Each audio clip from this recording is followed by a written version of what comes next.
अध्यक्ष जी, मेरे सवाल का जो जवाब माननीय मंत्री जी ने दिया है, तो उस जवाब से ही मंत्री जी कितने गंभीर हैं वक्फ को लेकर, ये उसका जवाब अपना आप में प्रदर्शित कर रहा है।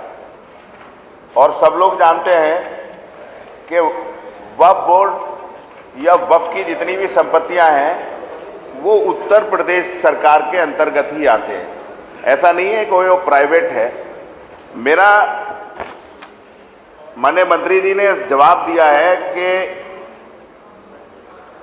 प्रदेश में एकीकृत वक्फ प्रबंधन सशक्तिकरण 1995 या 2025 जो वक्फ अधिनियम अभी पास हुआ है उसके अंतर्गत चल रहा है। ये बात सही है।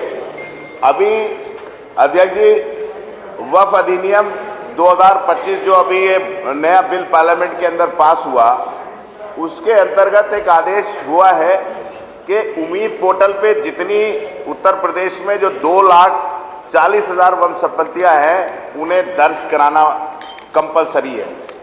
तो उन्हें कंपलसरी होने के बावजूद एक बार समय उसका बढ़ा दिया गया, लेकिन आज तक मंत्री जी ने ये नहीं बताया कि मैं समझता हूं अभी शायद 50% भी संपत्तियां उसमें दर्ज नहीं हुई हैं।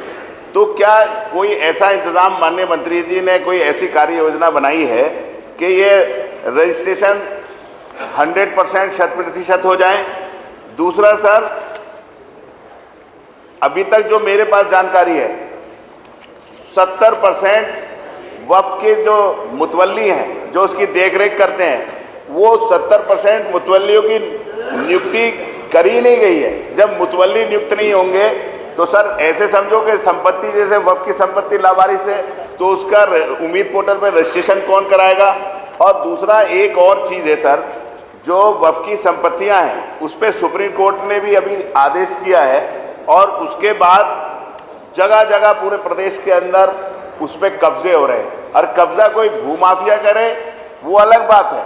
एक तरफ तो सरकार कहती है कानून का राज है, कानून से सब कुछ चलता है, तो ये वक्फ बोर्ड भी कानून से ही चल रहा है। इस वक्फ बोर्ड में कानून और सुप्रीम कोर्ट और पार्लियामेंट का जो अधिनियम है वो क्यों लागू नहीं हो रहा? सर आप ये समझ लीजिए, अभी देवरिया के अंदर सन 54 से वक्फ बोर्ड के अंदर दर्ज थी, लेकिन एक विधायक जी को इतनी पुरानी दरगाह जिसे हिंदू और मुसलमान सब लोग मानते थे, जिला प्रशासन ने उसे दस्तावेजों में से ही सर 4 मिनट है सर, दस्तावेजों में से ही डिलीट करा दिया और उसको ढा दिया। इसी तरह से अलीगढ़ में किया, जबकि वक्फ 95 एक्ट की धारा 6 और 7 के अंतर्गत ये साफ है, सुप्रीम कोर्ट में भी कहा है कि ये बात तय वक्फ ट्रिब्यूनल करेगा कि वो वक्फ की संपत्ति है नहीं है, लेकिन कर कौन रहा? जिला प्रशासन तय कर देता है, बोले तो सरकार की जमीन है, इस पे ये चीज खड़ी हुई है, ये कर ले।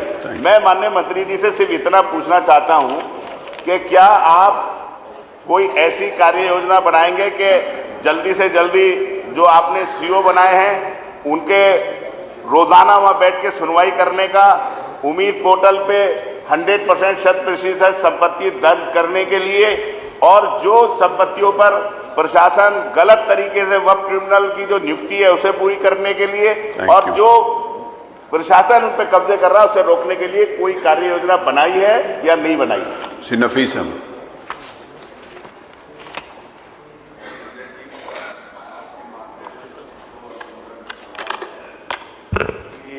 माननीय मंत्री जी बताने की कृपा करें कि कितनी वक्फ संपत्तियों का संरक्षण और प्रबंधन किया जा रहा है और सरकार इसके लिए कितना बजट खर्च कर रही है। दूसरा सवाल ये है कि अब तक कितना रजिस्ट्रेशन वक्फ संपत्तियों का हो गया है और जो बची हुई हैं उसको कब तक पूरा करा लिया जाएगा? बहुत बहुत धन्यवाद। जी वाह, बहुत बढ़िया, स्पेसिफिक पूछा, मंत्री जी भी स्पेसिफिक जवाब देंगे। माननीय अध्यक्ष जी, माननीय सदस्य जी ने जो जिज्ञासा जाहिर की है, सरकार उसी आधार पर काम भी कर रही है। एकीकृत वक्फ प्रबंधन सशक्तिकरण दक्षता और विकास अधिनियम 1995 यथा संशोधित 2025 में नवीन धारा -3 जोड़ते हुए प्रत्येक रजिस्ट्रीकृत वक्फ संपत्ति को पोर्टल पर पंजीकृत किए जाने का प्राविधान किया गया है, जिसके अंतर्गत केंद्र सरकार द्वारा उम्मीद केंद्रीय पोर्टल का निर्माण किया गया है, जिस पर उत्तर प्रदेश सुन्नी एवं शिया सेंट्रल बोर्ड में पंजीकृत वक्फ संपत्तियों को पोर्टल पर पंजीकृत किया जाना है। वर्तमान में उत्तर प्रदेश सुन्नी सेंट्रल वक्फ बोर्ड में पंजीकृत 1,26,309 के सापेक्ष उम्मीद पोर्टल पर 93,292 संपत्तियां दर्ज की गई हैं। इसी एक मिनट देख रहा हूँ, वही उत्तर देख रहा हूँ। उत्तर प्रदेश सिया सेंट्रल वक्फ बोर्ड में पंजीकृत 7,785 संपत्तियों के सापेक्ष 7,531 संपत्तियां दर्ज की गई हैं। वही मैंने अरे सब लोग थोड़े अतुल तुमसे क्या मतलब है सर? तुम जबरदस्ती कर रहे थे। मैंने कोई जिनका मतलब तुम्हारी वफी कोई संपत्ति है क्या? मैंने माननीय मंत्री जी से सर मैंने माननीय मंत्री जी से केवल इतना सा पूछा है कि जो गवर्नमेंट ऑफ इंडिया ने कहा है कि जितनी वक्फ संपत्तियां हैं 2,40,000 वो उम्मीद पोर्टल के ऊपर रजिस्टर करना अनिवार्य है। अभी तक 50% भी नहीं हुई सर, तो उनके 70% मुतवल्ली भी नहीं बनी। तो ये तो मंत्री जी की जिम्मेदारी है कि वहाँ ऐसा आदमी तैनात करें कि वो मुतवल्ली बनाए, वहाँ आदमी ऐसा तैनात करे। ये तो मंत्री जी बताइए, लिखा है जवाब को मंत्री जी ने पढ़ दिया, तो कोई ऐसा काम करेंगे तो नहीं करेंगे। बिना लिखे वाला पढ़ेंगे तो आपको बिना लिखे बताओ, बिना लिखा वाला पढ़ेंगे तो तकलीफ होगी।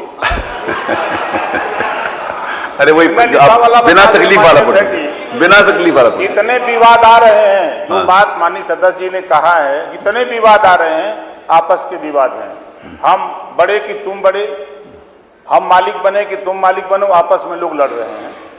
इसमें सरकार का कोई दोष नहीं है। सरकार प्रयास कर रही है कि उसका निस्तारण हो, आप आपस में न लड़ें। अब जो रही बात आपकी जो चिंता है, आप उल्टा दे रहे हैं सर।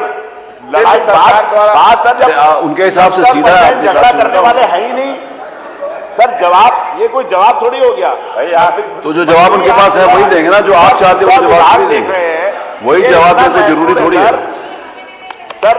माननीय अध्यक्ष सर आप सर आपका संरक्षण चाहिए सर। अगर कोई सदन को गलत जवाब देगा सर, ये जिम्मेदारी सर आप उसके लिए नियम है, आप लिख के दे सकते हैं सर उसके लिए नियम है, गलत जवाब देने का नियम है। अरे बैठे 51 कहाँ से ले आए हो? अभी तो 10 मिनट। मंत्री जी आप प्लीज आप कुछ बताना चाहे तो बताइए। मंत्री जी प्लीज। माननीय अध्यक्ष जी, केंद्र सरकार द्वारा जो नियमावली बनाई गई है उसके निर्देशन में यहाँ उत्तर प्रदेश सरकार द्वारा ड्राफ्ट तैयार किया जा रहा है और हमें अपने रूप में संशोधन करना है। कार्रवाई प्रचलित है। धन्यवाद। श्री आशु मलिक, संख्या 11। माननीय अध्यक्ष जी, मैं आपका